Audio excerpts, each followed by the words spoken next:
Assalamualaikum warahmatullahi wabarakatuh. Kami dari kelompok 9 dengan judul makalah pengelolaan kelas. Sebelumnya perkenalkan, nama saya Suci Ramadona, NIM 1810202062. Saya sebagai pemateri pertama akan menjelaskan tentang pengertian pengelolaan kelas. Mulyasa mengemukakan bahwa pengelolaan kelas itu merupakan keterampilan guru untuk menciptakan iklim pembelajaran yang kondusif dan mengendalikannya jika terjadi gangguan di dalam pembelajaran. Sedikitnya terdapat 7 hal yang harus diperhatikan untuk menciptakan iklim pembelajaran yang kondusif dan menyenangkan, yaitu ruang belajar, pengaturan sarana belajar, susunan tempat duduk, penerangan, suhu, pemanasan sebelum masuk materi yang akan dipelajari, dan bina suasana dalam belajar.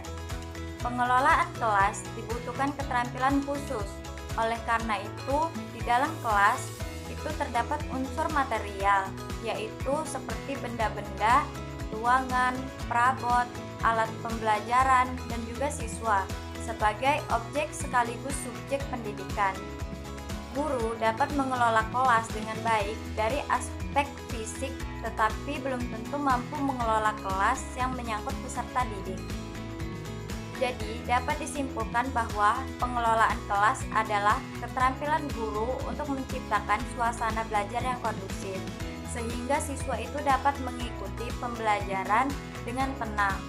Guru juga harus dapat mengendalikan kelas apabila terjadinya gangguan-gangguan yang dapat mengganggu ketenangan siswa dalam mengikuti pembelajaran tersebut. Selanjutnya adalah fungsi pengelolaan kelas. Yang pertama, untuk membuat perubahan-perubahan dalam kelas sehingga peserta didik dapat bekerja sama dan mengembangkan kontrol diri. Peserta didik harus mampu mengontrol diri dan mengembangkan sikap aktif. Khususnya dalam belajar bekerja sama, anggota kelas sangat dibutuhkan untuk mendorong semangat belajar peserta didik. Untuk itu, peserta didik perlu mengembangkan sikap kerjasama di dalam kelas guna menumbuhkan semangat belajar para anggotanya. Kedua, untuk menciptakan suasana yang dapat menimbulkan gairah belajar, meningkatkan prestasi belajar peserta didik, meningkatkan mutu dan kualitas pembelajaran serta memberikan bimbingan pada peserta didik. Hal tersebut memerlukan perorganisasian kelas yang memadai. Saya Salsa Naibiza Fadriah dengan NIM 1810202063. Ingin melanjutkan materi selanjutnya. Tujuan pengelolaan kelas. Secara umum, yang menjadi tujuan pengelolaan kelas dalam pandangan Sudirman adalah penyediaan fasilitas bagi bermacam-macam kegiatan belajar siswa dalam lingkungan sosial, emosional, dan intelektual dalam kelas. Secara khusus, yang menjadi tujuan pengelolaan kelas dalam pandangan Usman adalah mengembangkan kemampuan siswa dalam menggunakan alat-alat belajar, menyediakan kondisi-kondisi yang memungkinkan siswa belajar dan bekerja, serta membantu siswa untuk memperoleh hasil yang diharapkan. Adapun capaian tujuan pengelolaan kelas dapat dideteksi atau dilihat dari yang pertama, anak-anak memberikan respon yang setimpal terhadap perlakuan yang sopan dan penuh perhatian dari orang dewasa. Kedua, mereka akan bekerja dengan rajin dan penuh konsentrasi dalam melakukan tugas-tugas yang sesuai dengan kemampuannya. Selanjutnya, prinsip-prinsip pengelolaan kelas. Ada beberapa prinsip pengelolaan kelas, antara lain yang pertama, guru harus hangat dan antusias. Nah, agar kelas dapat dikelola dengan baik, seorang guru harus bersikap hangat dan antusias kepada siswa. Untuk dapat memiliki sikap yang hangat kepada siswa, guru dapat melakukan hal-hal sebagai berikut. Yang pertama, bertanyalah tentang kabar siswa dan siswi sebelum memulai pelajaran. Yang kedua, sediakan waktu dan kesempatan pada siswa untuk mengemukakan persoalan yang mereka hadapi, baik mengenai persoalan pelajaran atau persoalan lain. Yang ketiga, tidak pelit memberikan pujian kepada siswa. Selanjutnya, guru harus memberikan tantangan. Beberapa langkah yang dapat dilakukan guru untuk memberikan tantangan. Yang pertama, lakukan evaluasi sederhana. secara berkala setiap minggu. Yang kedua, selingi dengan kuis. Misalnya guru membuat teka-teki yang bahan-bahannya diambil dari materi pelajaran, atau ajaklah siswa untuk belajar di luar kelas sebagai sarana untuk refreshing. Yang ketiga, menggunakan metode yang variatif agar siswa tidak bosan. Selanjutnya, guru harus mampu bersikap luas. Ada beberapa langkah yang dapat dilakukan oleh seorang guru agar bersifat luas. Yang pertama, memperlakukan siswa layaknya saudara atau anak sendiri. Evaluasi sederhana secara berkala setiap minggu. Yang kedua, sesekali panggil siswa dengan panggilan nak. Panggilan akrab semacam ini dapat menimbulkan kesan mendalam dari dalam diri siswa. Yang ketiga, sering menghabiskan waktu bersama siswa, seperti bermain bersama di waktu senggang. Selanjutnya, beri penekanan pada hal positif. Hal-hal yang perlu dilakukan untuk dapat menumbuhkan sikap positif antara lain: yang pertama, jangan mencela siswa yang berbuat negatif di dalam kelas. Yang kedua, selalu ingatkan mereka terhadap tujuan dan cita-cita belajarnya. Yang ketiga, berilah pujian jika ada siswa yang sudah melakukan tindakan-tindakan positif. Yang terakhir, penanaman disiplin diri. Untuk mewujudkan tujuan disiplin diri, guru harus memberikan teladan yang sesuai. Seorang guru tidak mungkin dapat mengelola kelas dengan baik jika mereka juga kurang disiplin. Tunjukkan pada siswa bahwa guru juga menjunjung tinggi sikap disiplin dengan mempraktikkannya secara langsung. Saya, Penny Kurnianingsi, NIM 1810202068 akan melanjutkan materi selanjutnya. Pendekatan dalam pengelolaan kelas. Yang pertama adalah pendekatan kekuasaan. Pendekatan kekuasaan dapat diwujudkan melalui kemampuan guru dalam mengatur peserta didik untuk taat dan patuh terhadap norma dan aturan-aturan yang ada di dalam kelas. Yang kedua adalah pendekatan ancaman.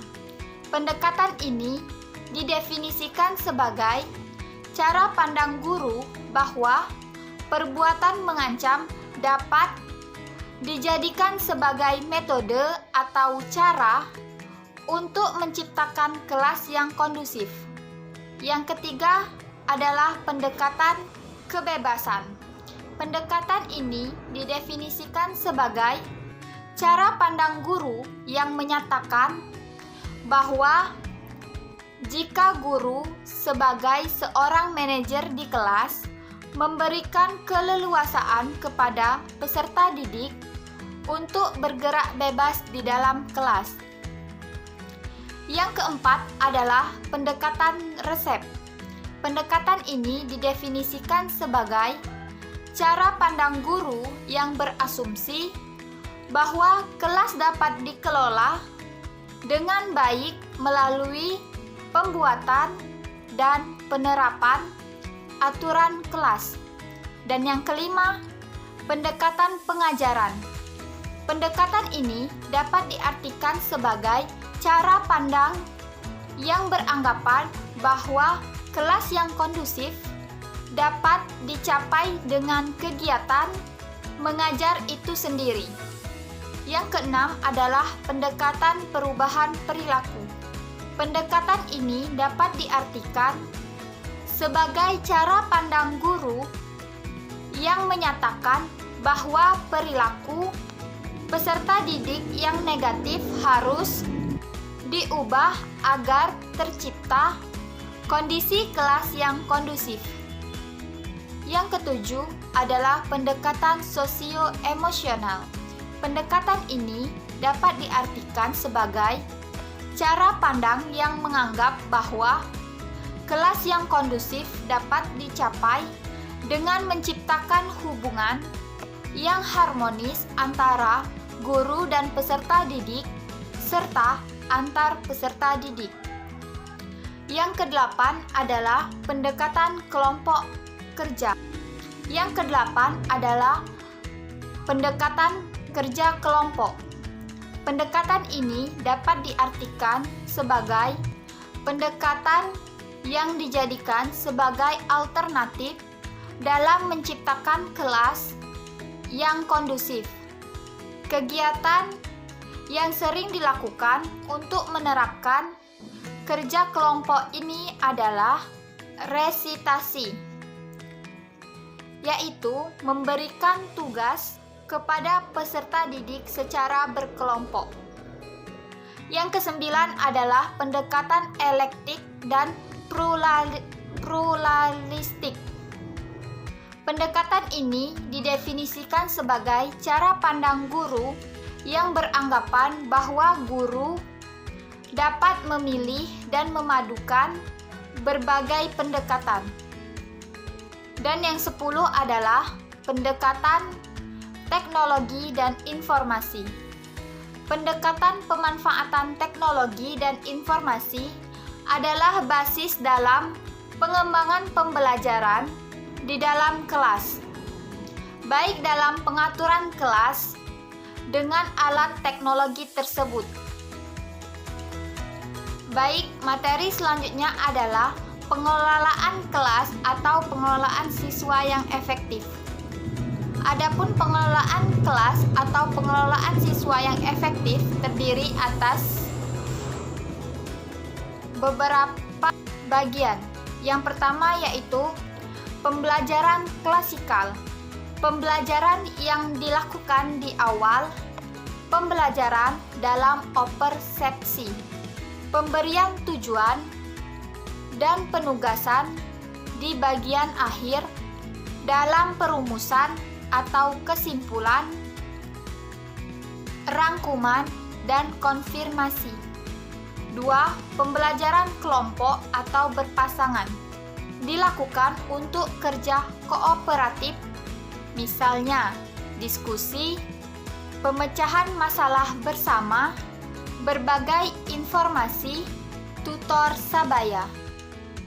Dan yang ketiga adalah pembelajaran individual.